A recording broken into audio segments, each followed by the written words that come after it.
It's recorded and YouTube. Video. Yeah, live on YouTube now. Yay! So, no, welcome to episode 125 of Shoot the Shit. Yeah, that's what it is. Welcome to Echo. What have I got open? 25. You're terrible. You're a horrible, horrible cat. I had it open. I had the show open. Bad man. I had the YouTube open. Right. Yeah, you're terrible. So I shouldn't have that on. I need that up, but I need the links that I need. Twitter. Get it in the West. Right. I know I'm it's our right. It'll work. Everything will work out fine. Right. That one. There's that one, and that one. Right. Right. What game things do I have? Copy. Because if we use that, then I can just do that and it's easy. Right, so fuck off, I'm not restarting for sure. You fucking idiots. That's me shouting at the laptop. Says it needs an update. Anyway. Never mind. I'll need to get. Oh yeah, you can also article anyway, right? So, right, IO Interactive is doing shenanigans, and right, IO Interactive, which is the guys, the developers behind Hitman, put up for sale by Square Enix, who own them. The Hitman 2016 developer sale was announced in a note to investors, released on the 11th of May. Square Enix statement is basically to maximise player satisfaction as well as market potential going forward. We are focusing our resources and energies on key franchises and studios. As a result, the company has regrettably decided to withdraw from the business of IO Interactive AS, a wholly owned subsidiary and Danish corporation, as of March 31st, 2017. So that's a wee bit weird. Maybe Hitman last Hitman game didn't do quite well, but I don't know. I don't know about the sales of that one, but I do know that they've done a retarded release of that game. They made it in 6 parts, and instead of just releasing the game, they released it in like 6 parts. So no one bought it until all 6 parts. Well, at least I didn't buy it until all 6 parts were released, because fuck, I just want to buy the whole game. I don't want to sit and wait 4 months for the next part, right? Yeah, that probably wasn't a very good idea then. So hopefully, maybe that's what. Well, I'm hoping that's that, because that's a good sign. If that's what fucked it, because to me they deserve it. But it's bad because I like the Hitman game. But I mean, I don't know. I don't really know what to think about it. Like, I think it's bad but good, because it means no one will try that shit again. Because it was ridiculous, man. They wanted £17 for each part as well, so that's like quite. Wow. Instead of like, what is it, like 30 to 60 a game, they wanted like 20 for each part. Fucking ridiculous. So maybe that was Square Enix's fault as well. I don't know, but At any rate, it couldn't have done that well if they were letting go of the guys that made it, right? Yeah. Anyway, I don't know if that means if IO Interactive still own the Hitman name, or if Square Enix owns it. Because when you get these things, like a split like that, sometimes you get different weird rights and stuff. So I don't know what's going to happen with Hitman. I don't know if Square Enix will still own the name, or if it's IO Interactive that own it. Not sure. Doesn't say. You think no more Hitman will come out then now? At least for a good while anyway, even if it is IO Interactive, they still own the name. I don't know. And I think Square Enix won't be, even if they own it, I don't think they'll make another one for a long time either. Like, so no matter what, Hitman is going to be on the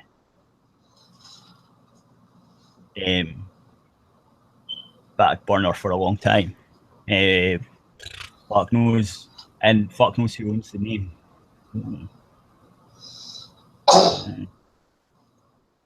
Yeah, there's that. And there was another thing somewhere.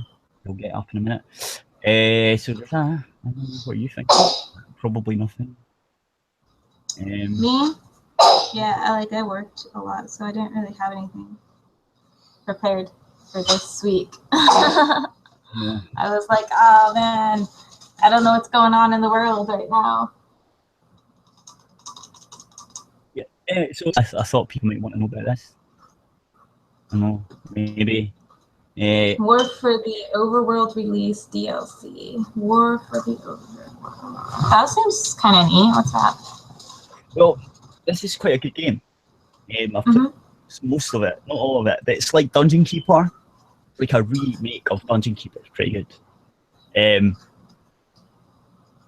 So I just read that. I've not read this yet. I've read some of it. But seemingly they're going to release a DLC, and all the money that they make is going to support Gamers Aid. So one of the Overworld creators, Bright Rock Games, their new DLC packs, which will be sold in support of the gaming charity Gamers Aid. The various packs are the Founders Bundle, Kickstarter Bundle, and the Cynical Imp, a skin for all workers in the game. This is the first time these bundles have been available after the game's release. Right, so it was it's Kickstarter perks that you got for kickstarting the game then, and they're going to release it as DLC. That's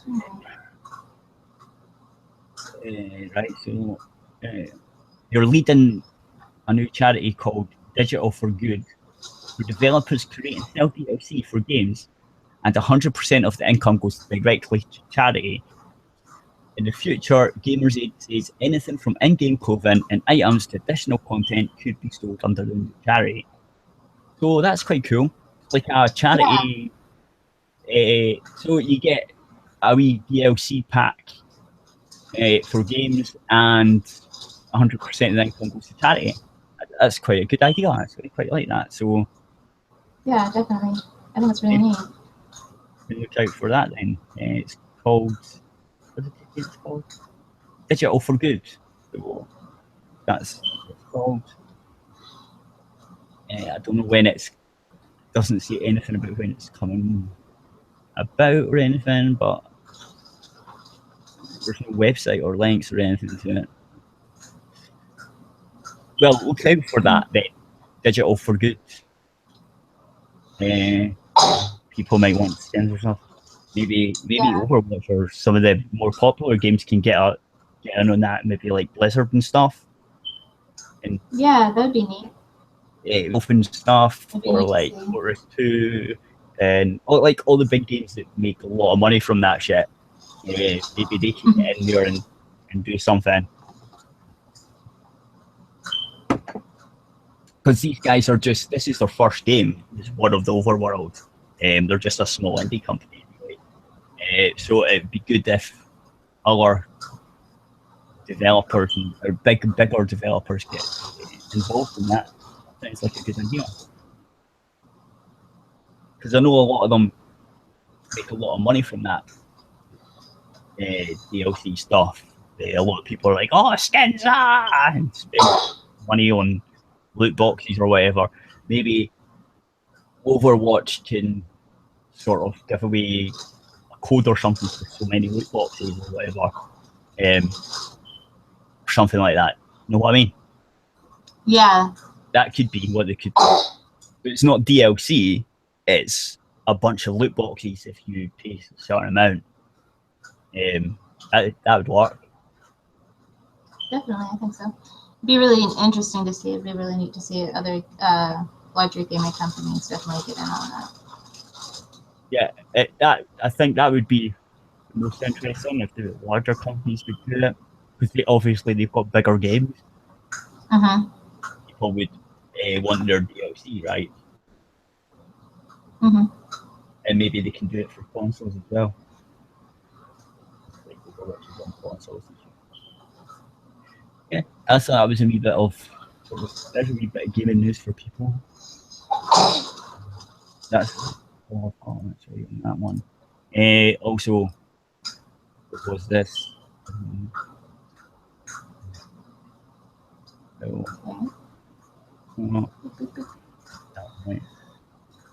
No Cody users are not risking 10 years in prison. What is that about? Okay, so, I don't know if you know what Cody is. No, explain. Right. Okay, Cody is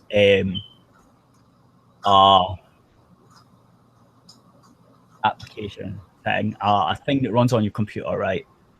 And Okay. or it can run on your TV. It's software, and you boot it up, and it actually, I'll see if we can get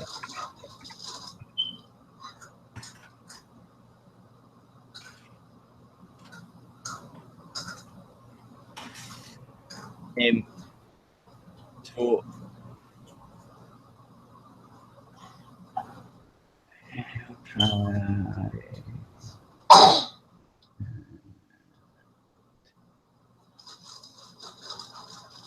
trying to get picture. I know how to do it.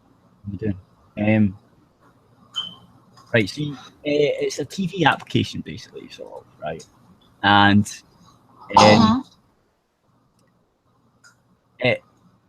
you can get hang on, I'll show you.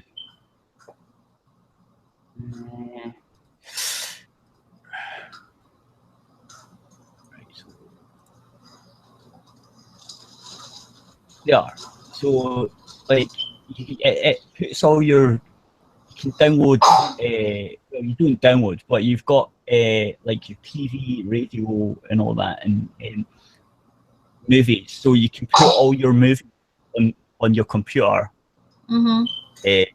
You rip them off the DVD and just put them on the hard drive, and Cody basically downloads all the art box, like the art and everything from the internet, from TV, and puts it up in a nice little slider thing, like you can see here in the picture. Yeah. And basically you just click it. It highlights the bits with, like, you can use a remote control or whatever, or your mouse or whatever, and you would click it and it automatically plays that film. So it's like a home theater type thing. Like, you could obviously set it up so that the computer's plugged into a projector, and you get a big screen, and you basically project it up on the big screen, and then you just click it. So you just click and then it plays it. It's quite good. You can also it's so open, right, that you can get add-ons for it, like so like see different skins. You see how that one's different. Different. And there's another one that's different.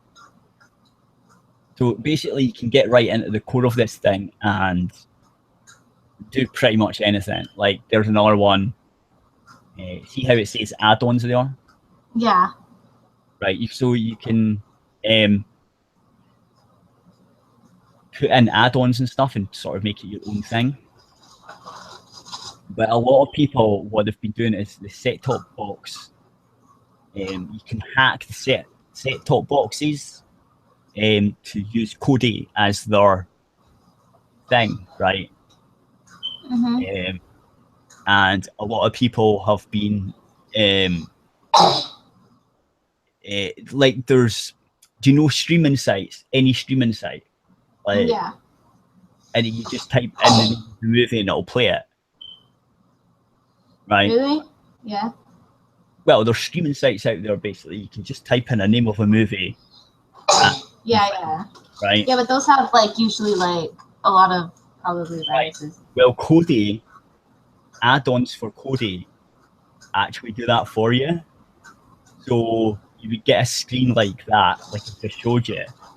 But instead of it being reps of your own, instead of being your own DVDs that you've ripped onto the machine, the streaming sites, so you basically get a list exactly like I've just showed you, except you don't actually own it, and you stream it. Basically, you just click it and it'll automatically stream it. Box, right? Now, Amazon and eBay and a lot of markets and stuff have been flooded with the little USB adapters that you can get it plug into your TV and give you like YouTube and all that, and Netflix, and, right? You can actually put Kodi on them, and what people have been doing was getting them, putting Kodi on it, and putting the add-ons on it, and then selling them, right, on like Amazon and eBay. So basically, mainstream people that don't actually know what the fuck they would do, how to set up Kodi, were basically getting access to all these streams and stuff by buying them, right? Yeah. So anyway, so that's kind of what Kodi is. I think they guys should be fucking prosecuted because that's fucking dodgy. I think if you go through the hassle of setting it up, fine. But if you're doing that with a couple of hundred little USB things and then flogging them, like, and making a living off that, that's fucking dirty. You know what I mean? Right? Yeah, I get what you're saying, yeah. Yeah, it's Amazon Fire Stick and stuff. Anyway, so basically, UK right now has been going mental. Tabloids over here, like the Sun, the Daily Mail, and all that. And they're saying basically you're risking 10 years in prison if you use a Kodi box, right?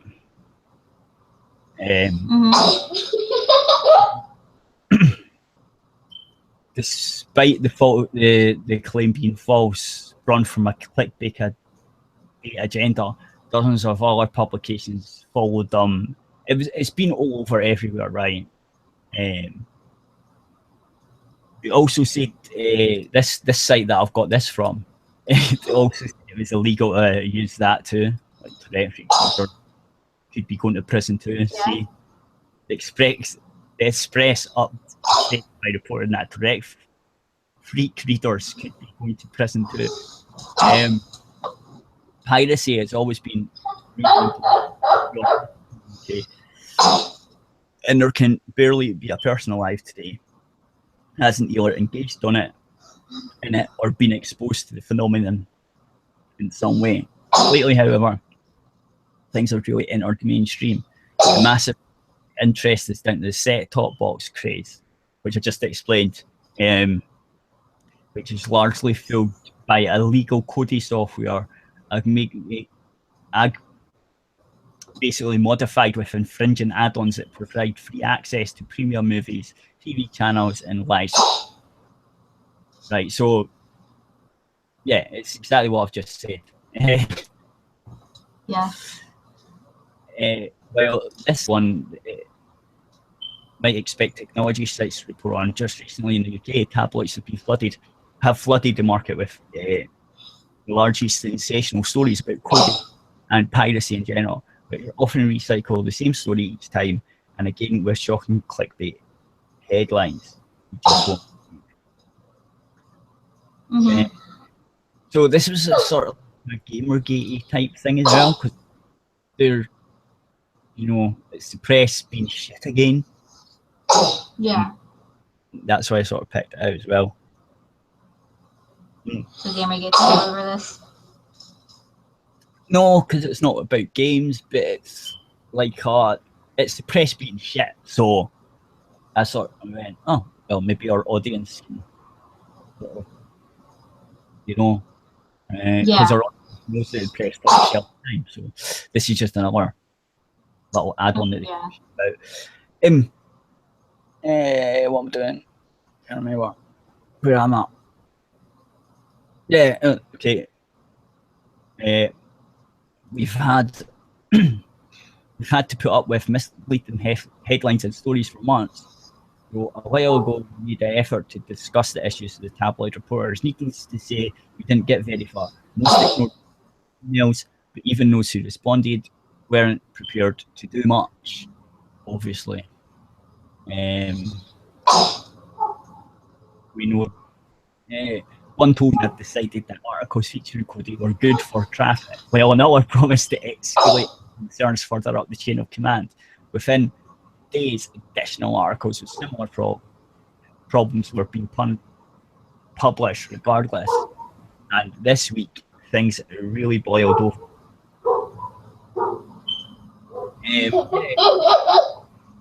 Basically, it's like they all copy each other. We've seen this before. Yeah. Come out and then they all kind of hop on it, and they don't bother doing their own research into it. Yeah. It's like when if you're back in school and you ask like a kid, "Oh, can I copy your homework?" Mm-hmm. And then they just change it up slightly. Yeah, it's fucking awful. Anyway, so 10 years for Kodi users, hardly. So there's the article they're talking about. And it's not actually true. Anyway, here's the articles, the mirror. It's the same thing, look. Yeah, exact same thing. And then, it's like, they're just... there's Sunday Express. These are all sort of like mainstream over here in the UK. And there's Pirate Bay proxy and terrific users could get 10 years in jail. Not really.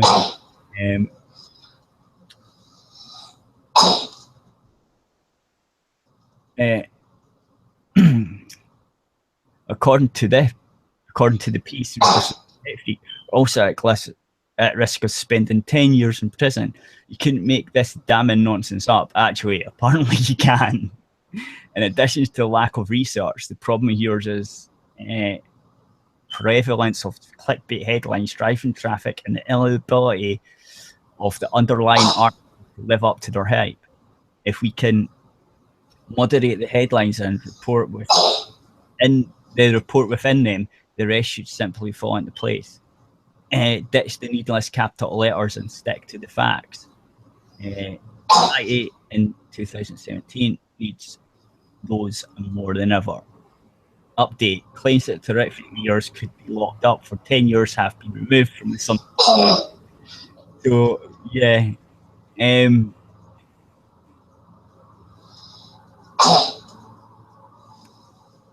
I've So then they had to like. I know I skipped a bit. But basically,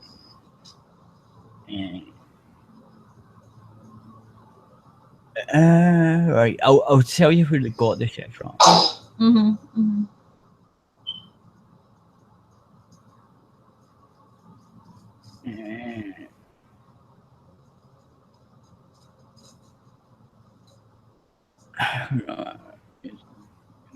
Right. Is this something you use?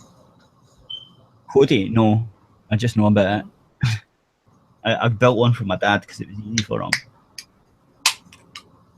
So I put it on his computer. It was easy for him just to like use it and stuff, because it's like he wanted a computer so he could get on YouTube and all that shit and do things, but he wanted it easy so he could just sit back on his on the one and use it. Yeah. So I kind of built on a wee PC that sits next to the TV and can use it with the remote control. And Cody's good with it. Cody can do all that. It can open the web browser and stuff. It's like a nice user interface. Just got a remote control. Yeah. Okay. Well, that's nice. And I done the streaming things for him. If he wants to use it, it's there.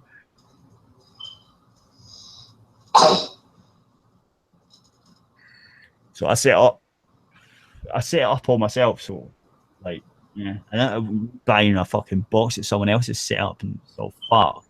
Yeah, I wanted to learn how to do it myself, so I did. Yeah.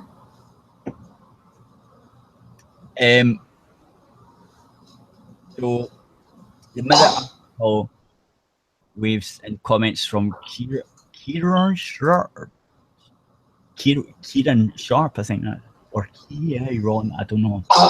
Federation copyright theft. You notice that new legislation,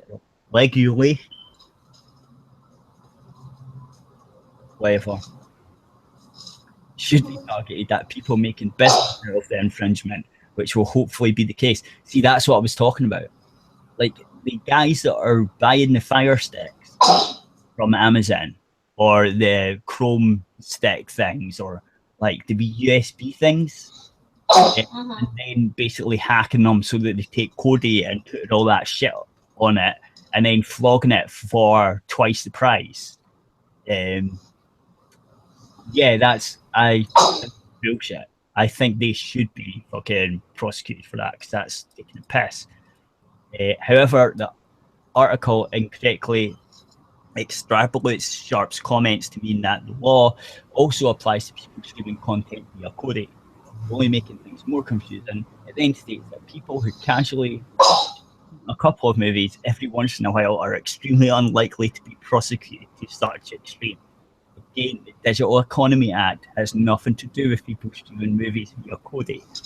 But if we go along with the raid and agree that people who casually stream movies aren't going to be prosecuted, why claim 10-year jail sentence for Kodi users in the headline? Exactly. It's fucking clickbait bullshit. There is nothing in the article itself that supports the article's headline claim that Kodi users could go to jail for 10 years.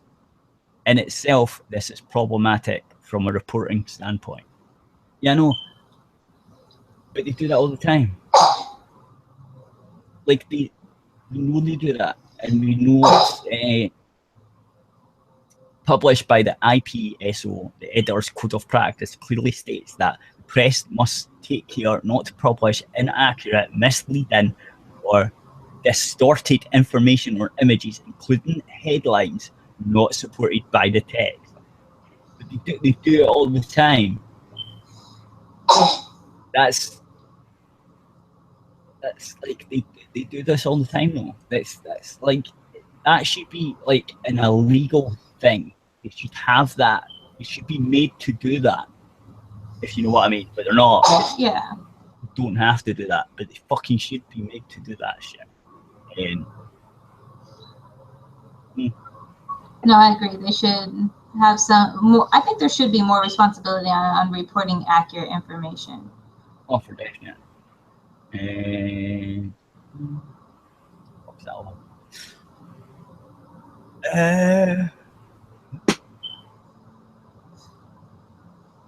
Oh, yeah, we can do this.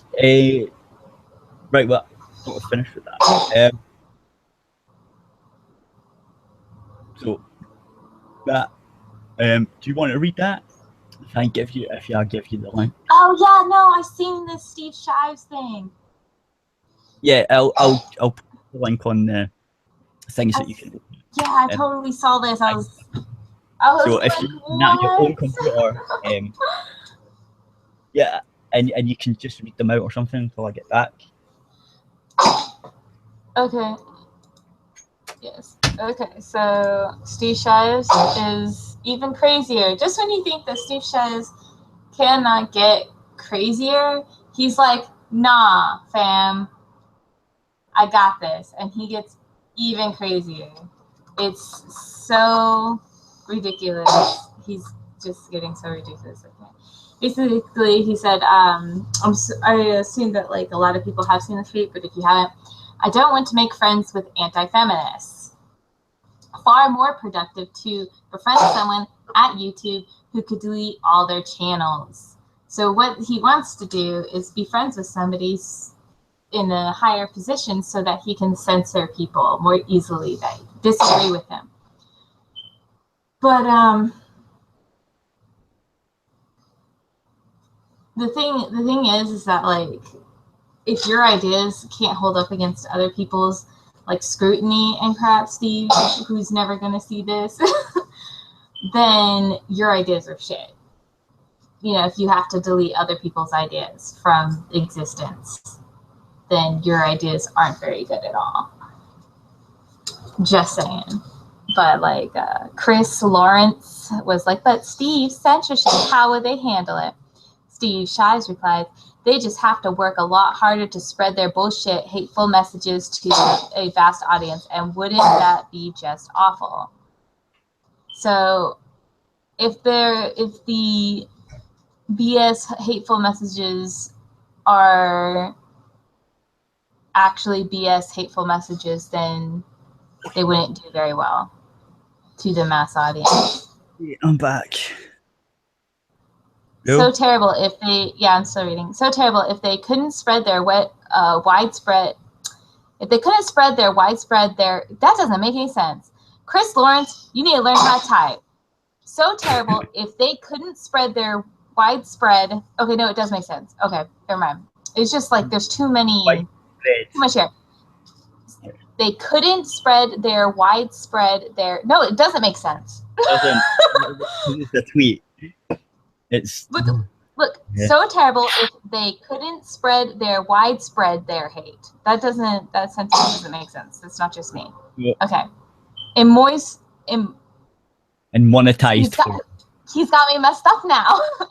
Yeah. Monetized forms. Don't they have a right to be publicly bigoted for a living? You blocked me for liking a tweet. Simply liking a tweet. Not even engaging in discussion. How do you consider yourself progressive? And yeah, now I'm going to block you for having a stupid meme-inspired name. Yeah. Nice. So, hello, Steve. I noticed you haven't blocked me yet, so I figured I'd reach out. I don't even understand why he has me blocked when I'm a feminist. I'm hurt, LOL. Blockchains. I don't understand. Why does he block everyone? Because then people can't disagree with him. Yeah, pretty much. Disagrees from behind a blocked account. Because he's a bigot. Steve is the definition of a bigot. He's a complete and utter bigot. He can't handle his ideas can't go up against other people's ideas. So his dream in life is to be able to censor everybody else. Yeah, pretty much. In all forms. So he's like, okay, I've got my little safe space, my box. I've created myself on Twitter, but he wants to apply it to literally the entire internet. And like, I would even say if Steve Shives could get away with it, he would go freaking North Korea on everybody's asses and be censoring people in real life. That's Steve Shives. Yeah, I'm putting him on par with that. Yeah, if he was like a leader or a president or something. Could you imagine? Oh my God. If he Can't had say- any sort of power at all, if you give this man any power at all, he will abuse it to the furthest reaches he can possibly abuse his power and just censor everybody that doesn't agree with him. Yeah, and it's not his fault, it's your fault. Yeah, It's like, definitely. fucking hell, projection mark. I know there's so much projection. There's people that don't even know who he is, and like I've seen it. People going, "Do you know who Steve Shives is?" And they're like, "No." It's like, I bet he's blocked you though. They're like, who is this guy? Like, and it's like, go at Steve Shives and thing and see if you're blocked. And it's like, yeah, they blocked me. Yeah, I think I'm pretty sure he has me blocked too now. Like, I remember when I first started Twitter, he did not have me blocked. So it was actually it took a little while, maybe like a couple of months, and then I was blocked, maybe like a month or something, and then I was blocked. Without ever interacting with him or anything. Of course. Exactly. It's so weird. Anyway, I'm gonna end the YouTube thing. So yes. Go to radio people. I don't know. Yeah, I don't know what you're gonna do because like I'm gonna go make food. So I'll just read yeah. these shit tweets. Yeah, just I don't know, read Steve Shives' tweets. Yeah. Alright, so I'll be back. Try and be quick. Right, so I'm going to end YouTube. So go to aerithradio.co.uk and listen to the live thing there once I stop the stream on YouTube. And again, after the show, it goes on Patreon or Patreon or whatever the hell you want to call it until Tuesday, and then on Tuesday it goes up on the website under downloads or stream the shows, and you'll be able to catch it, the rest of it, then if you're watching this after we're live. Yeah, so that's it. That's how you get to see the rest of the show, and the show is not only half an hour. It's just this section of the show that is only half an hour. So yeah, there you go. So jump on aerithradio.co.uk if you're listening. If you're watching this later, obviously check out the website. The show should be up there. Anyway,